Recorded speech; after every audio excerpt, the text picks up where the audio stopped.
I witnessed, recorded, and produced these videotapes of the Washington, D.C. hearing. Their authenticity is above question. This is a hearing about the government licensing the electrocution of people to cause grand mal seizures. This is produced as part of the ongoing work on the website, thewaythetruthandthelife.net. Think of the millions of dollars, taxpayers' money, spent to pay psychiatrists and their supporters and for the worldwide travel in putting this conference together, while the victims and opponents had to pay their own way. Speaker this morning for the discussion will be Dr. Joyce Small, who will speak on efficacy in schizophrenia, mania, and other disorders.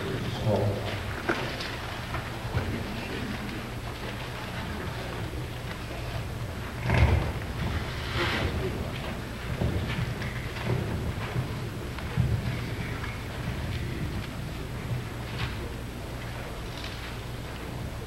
Chairman, panel members, and audience. I have a great deal of material to cover this morning, and I'll start with schizophrenia.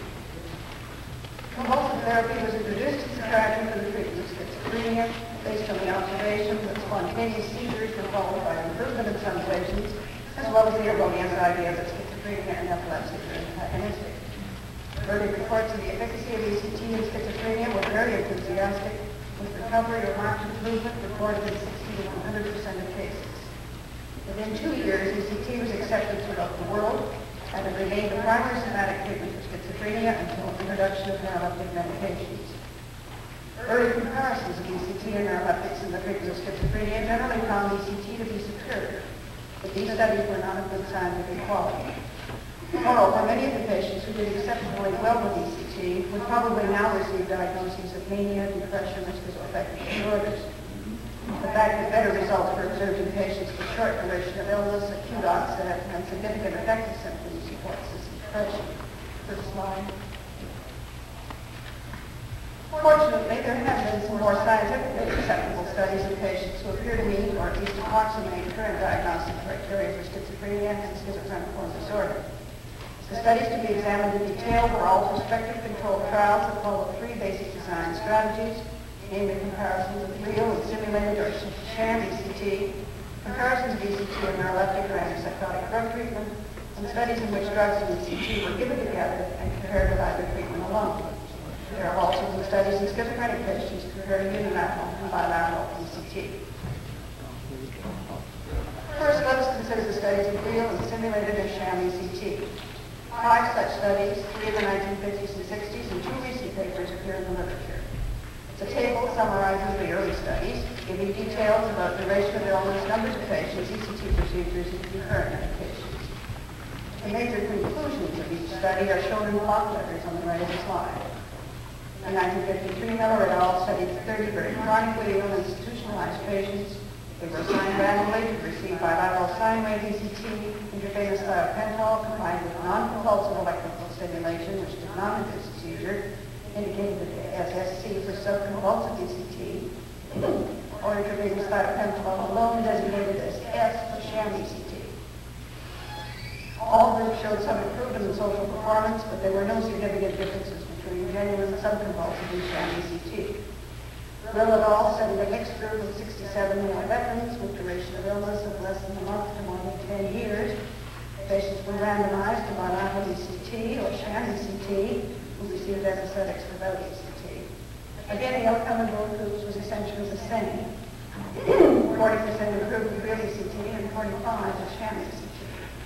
A third study by Heath et al. Examined very brief courses of ECT and sham ECT in 46 chronically ill schizophrenics who were on maintenance doses of phenothiazine during the study.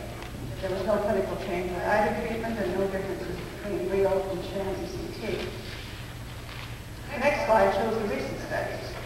Taylor and Plummer studied a middle-range prognostic group of schizophrenic patients randomized to treatment with bilateral or unilateral ECT or sham ECT. In the latter, the anesthetic and muscle relaxing agents and oxygen were given without electrical stimulation. Each group received 8 to 12 treatments administered 3 times weekly, and psychotic medications were given concurrently in low dosages. In this study, bilateral and unilateral non-dominant ECT were equivalent, and genuine ECT was better than sham ECT. Both groups of patients improved, but the real ECT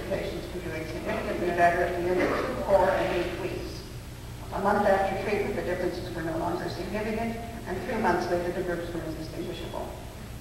Finally, the Leicester trial by Brand et al. Showed that relatively acute patients on low doses of neuroleptic medications did better with real ECT than sham ECT, as rated at 2 and 4 weeks. These differences were no longer present at 12 and 28 weeks. This summary slide shows that the 5 studies just reviewed yielded quite consistent results. It can be concluded that ECT offers no advantages in chronic populations, although individual exceptions may occur. ECT exerts transient benefits in patients with shorter duration of illness, at least when given in combination with maintenance antipsychotic medications. Next, the studies comparing ECT with antipsychotic drug treatment in schizophrenia will be reviewed. 6 such studies have been reported in the past 25 years. This slide summarizes the early studies. Baker et al. Evaluated 48 chronically ill hospitalized schizophrenic women, randomized to treatment with bilateral ECT, insulin coma, or low doses of antipsychotic drugs. Improvement rates were the same in the 3 treatment groups. Ratings of psychopathology a week after treatment favored the patients who had received drugs. However, the relapse rate following discontinuation of treatment was significantly higher for drugs than for ECT, 91% versus 31%. In the LISA study, a mixture of 106 acutely ill manic and schizophrenic female patients were randomized to treatment with ECT or moderate doses of neuroleptics. Ratings of psychopathology were similar at 8 and 12 weeks. However, the ECT group was hospitalized for an average of 106 days compared with 90 days for drug-treated patients, which was statistically significant at the 1% level. King's 1960 results were similar, with shorter hospital stays for patients treated with neuroleptics than with ECT. The landmark study by Game in 1968 compared 228 middle prognosis schizophrenics randomized to treatment with bilateral ECT, antipsychotic medications, or psychological treatment approaches. ECT was given in an average series of 19 treatments for males and 25 for females. Drug dosages were very low by present-day standards. Despite this, the results unequivocally favored drug treatment in terms of ratings of psychopathology, days in hospital, discharge rates, and costs. Results with ECT were intermediate between the antipsychotic drugs and psychological treatments with better results in males and females. In 1976, May published a 2 to 5 year follow-up study which showed that the drug and ECT treated patients were doing equally well and still better than the patients who received psychological treatments alone. The study by Murillo and Exner examined regressive ECT in patients with chronic schizophrenia. The patients who received ECT did better than those who did not, but treatment assignment was not randomized, and the comparison group consists of patients who refused ECT. Bagadiev gave real ECT plus placebo, or sham ECT combined with carpromazine to 38 acutely ill patients with similar short-term results. Viewing the 6 studies that compared ECT alone with neuroleptic drugs, it appears as though the results of treatment were about the same. However, the majority of patients studied did better with neuroleptics than with ECT. Next, the ECT neuroleptic combination studies are summarized, in which ECT combined with drug treatment was compared with drug treatment alone, ECT alone, or with both. Shoulders showed that ECT combined with neuroleptics was superior to neuroleptic treatment alone, whereas ECT alone and neuroleptics alone were judged as equivalent. Differences between ECT and class drugs and ECT alone were not statistically significant. In the Smith study, the combination of bilateral ECT plus neuroleptics was superior to neuroleptic treatment alone in terms of rating scale data, days in hospital, and readmission rates. Clinical ratings at 6 and 12 months did not discriminate between the treatments. In this study, numbers of ECT and drug dosages were fixed in the combination group, while higher doses of medications were used in the patients who received drugs alone. In 1982, Small et al. Examined 75 patients, middle range prognosis, who were randomized to 4 treatments, namely unilateral ECT combined with neuroleptics alone, unilateral ECT with placebo, and placebo alone.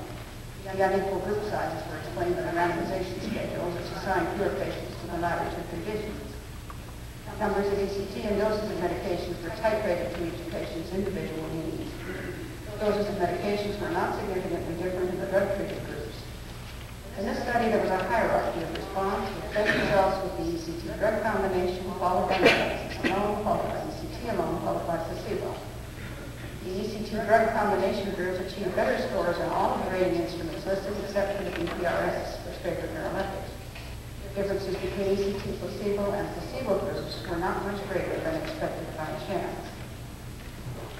Conclusions from all of the studies described are remarkably consistent, and lead to the conclusion that ECT combined with neuroleptic drugs is more effective than neuroleptic drug treatment alone.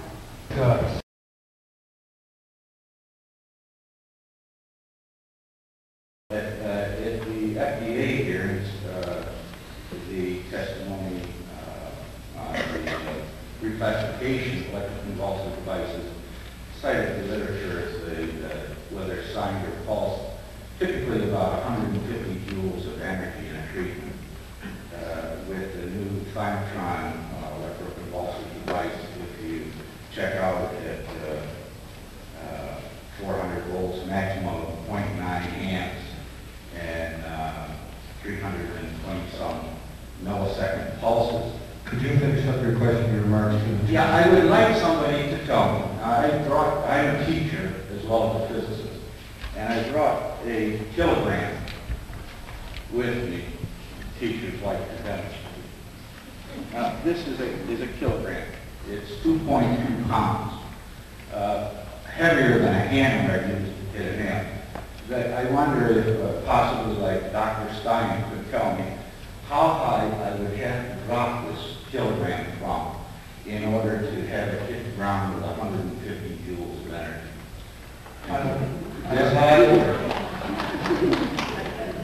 I don't know if that question is in the purview of the panel, but that should be the point. Well, just a minute. I'd like to go on to the next person. This is only 10 joules of energy. You're talking about dropping it from higher than a 5-story building. That's physics. Supposedly in pre-med backgrounds. Thank you. I never got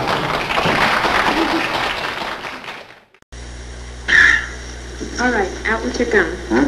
Out with your gun.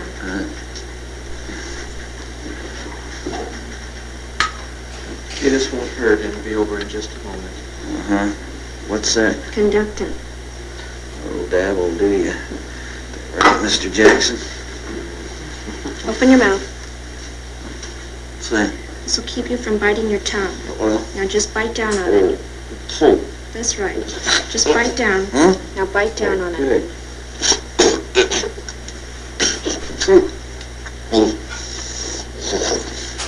Are you ready? Here we go.